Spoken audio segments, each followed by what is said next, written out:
Ladies and gentlemen, Boston Bruins defenseman, Stanley Cup champion, and environmentalist, Andrew Ference. Thank you. I know there's a few people from Vancouver that probably didn't like that last clip too much, but I apologize. You're doing great environmental work. Sorry about your hockey team.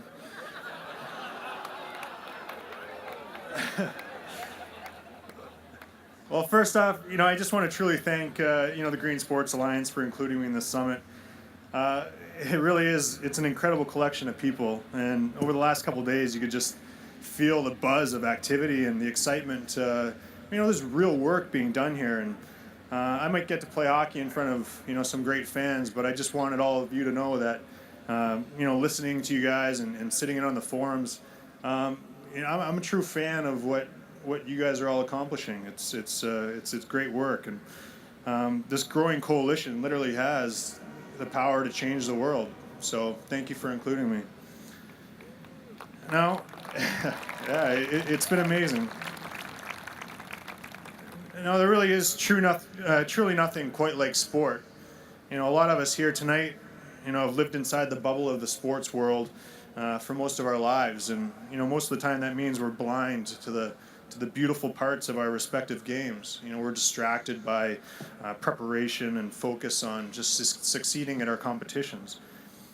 But once in a while, whether it's on a championship run or sitting at home this summer watching the Olympics and seeing all those beautiful moments, we really do get to view the amazing part of our business.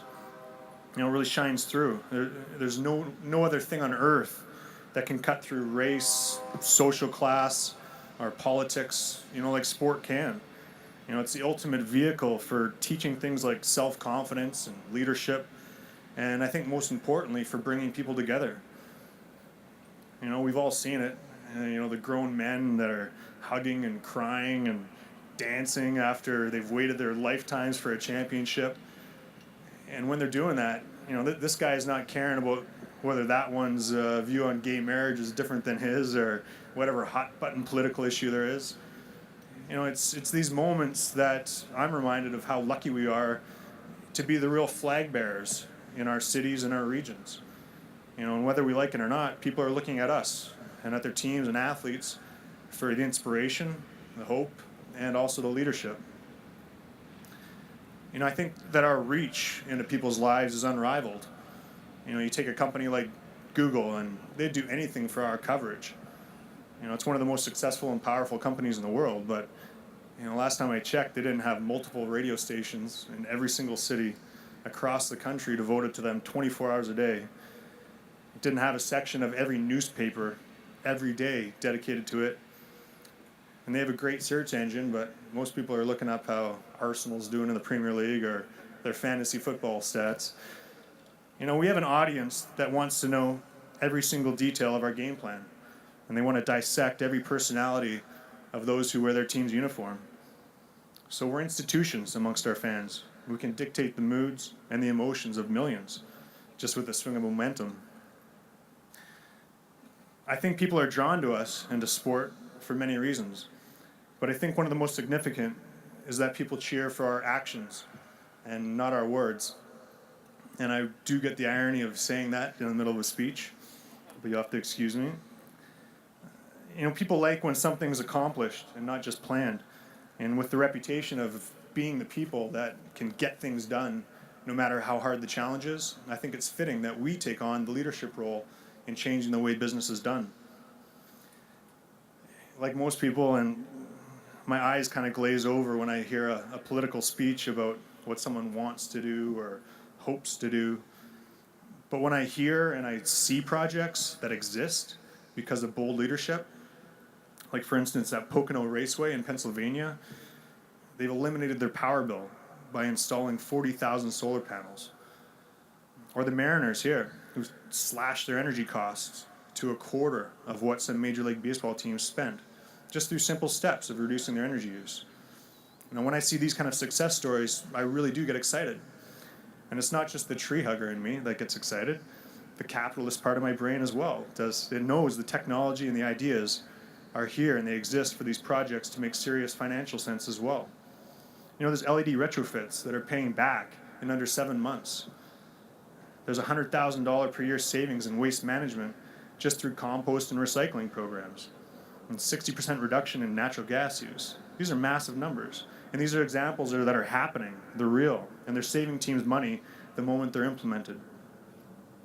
And I think these things are much easier ways to lower your cost than to grind down an agent during contract talks. Especially mine next year. Is somebody from the Bruins here? I don't know. Now, the competitive nature of our industry, it really is the perfect place for using this technology and pushing the limits of our ideas. Something tells me that if the Yankees see the Red Sox slashing their ballpark operating costs, they might take an interest in one-upping them. And I would love to see a TV spot with Derek Jeter. He's telling us Boston fans why his Yankees are kicking our butt in the green game. But of course I'd watch the rebuttal, and of course the truth, from Dustin Pedroia, as to why that's just not the case. And I'll let him show us what the Sox are doing. And I think the Green Sports Alliance can push the standards of these competitions to new levels. They can let us see who can be the most efficient and who can save the most money in their operating costs. And let's see who emerges as the true leaders. But by incorporating best practices and sharing information, we can compete more like teammates instead of hated rivals. And that means pushing each other to be our best by not wanting to be the straggler or the weak link. Now, everyone does have a role to play in this, and it's the most important competition of our time. And really the goal is to do what's right for our kids and our grandkids. And we've absolutely no excuse not to. The technology exists, it makes financial sense, and it just takes the will and the action and our action to accomplish it. Now the innovators, their job, like my friends at Greentown Labs in Boston, they're creating tools for tomorrow that are going to be more clean and efficient. And we all saw the amazing array of products here at the summit, which offer us viable alternatives in the day-to-day of our stadium operations. Now all of you, the industry leaders, have to be bold enough to adopt these ideas and technology. But you also have the task of letting people know the efforts you are making, but in a non-pretentious way. I think part of our goal must be to make these advances in our buildings and lives become the norm. Not something that's considered extraordinary, but rather it's just the smart thing to do and the right thing to do. And I think that you can communicate that your motivation for making these sustainable choices comes from the simple fact that we consider ourselves to be the leaders in our cities, and that of course we want the best. We want the most efficient way of doing things because we always want the best. And of course we want the smallest footprint in our cities as well. This is our city, and we love it. We're going to treat it and our fans that live here with a little respect. And we also have organizations like Fans Without Footprints who are going to mobilize the fans to do their part and reduce their carbon footprint. And every different team has their programs to engage their fans as well. But I believe the most powerful fan engagement program will just be the repetition of people coming to our events and having their beer in a compostable cup, seeing and using recycling bins, and of course emptying their tank in the waterless urinals. All of these actions, they'll find ways into people's lives, and it'll just start becoming what the normal thing to do is. And of course, we the athletes have a role as well. We have to tell the stories, we can connect people, and most of all, we have to be people of action that show fans, both young and old, that this is a challenge that we must all take on.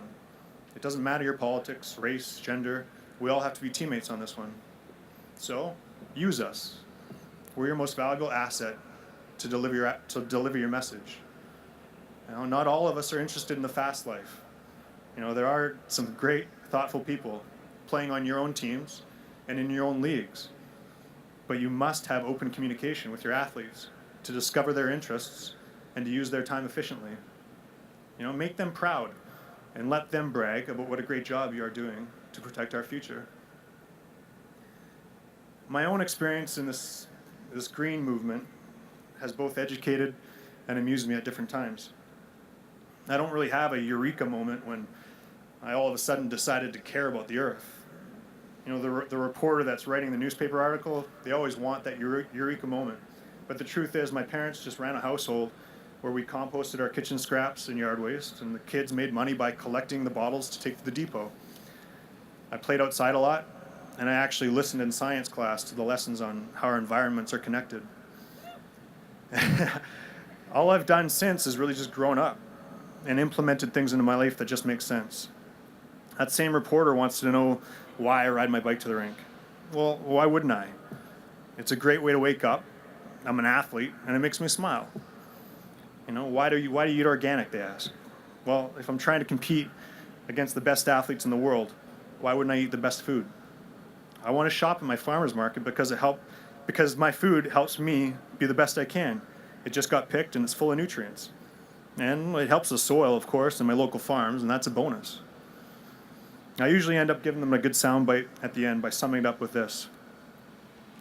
I really do think all of this comes down to respect. Either you respect your kids, your neighbors, your city, and our future. Either you respect it enough to get off your ass and do something about it, or you don't.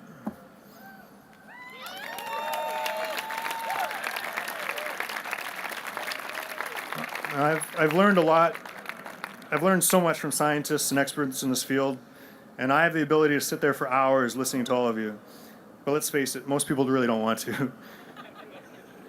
I just think it's important for us to remember that behind all of our science and all of the numbers that back up the actions that we've been taking in our respective jobs, there's a simple fact that we care about doing business the right way. The money that's saved, the sponsorships that have been earned, and the good press clips will never equal the judgment of our future generations, that this group did what it could to leave them a better place and a better way of doing business.